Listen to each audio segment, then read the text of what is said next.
सरकार को चेतना को चुनौती नहीं देनी चाहिए और सरकार के लिए चेतना ही चुनौती बन गई है। और अभी तो बात हम सब पॉलिटिकल पार्टी के लीडर बैठ के बात करेंगे क्या तय करना है। আসছে নতুন আইন, কিন্তু প্রশ্ন উঠছে যে আইন করে কি সম্ভব প্রশ্নপত্র ফাঁস আটকানো?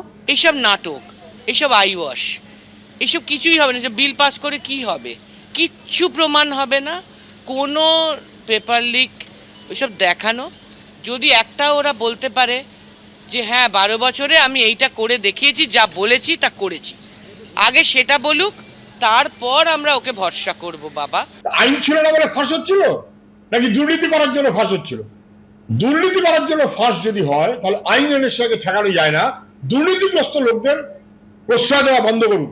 দুর্নীতিগ্রস্ত লোকরা যদি মাথার উপরে উঠে নাচতে থাকে তাহলে ছাত্র এবং ভবিষ্যৎ প্রজন্মের বিপদ, তারা তা মেনে নেবে না। আজ লোকসভায় পেশ হতে চলেছে বিল, আর তার আগে কেন্দ্রীয় স্বরাষ্ট্রমন্ত্রী অমিত শাহকে গতকাল এই নিয়ে চিঠি লিখলেন লোকসভার বিরোধী দলনেতা রাহুল গান্ধী, যেখানে তিনি লিখেছেন 20 জুলাই দিল্লিতে শান্তিপূর্ণভাবে আন্দোলনরত পড়ুয়াদের ওপর যে বর্বরোচিত হামলা চালানো হয়েছে তার জন্য জবাব চাইছি।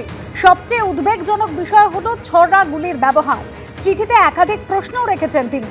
স্বরাষ্ট্রমন্ত্রী হিসেবে পড়ুয়াদের বিরুদ্ধে ছড়া গুলিসহ প্রাণঘাতী বল প্রয়োগে অনুমোদন কে দিয়েছিলেন?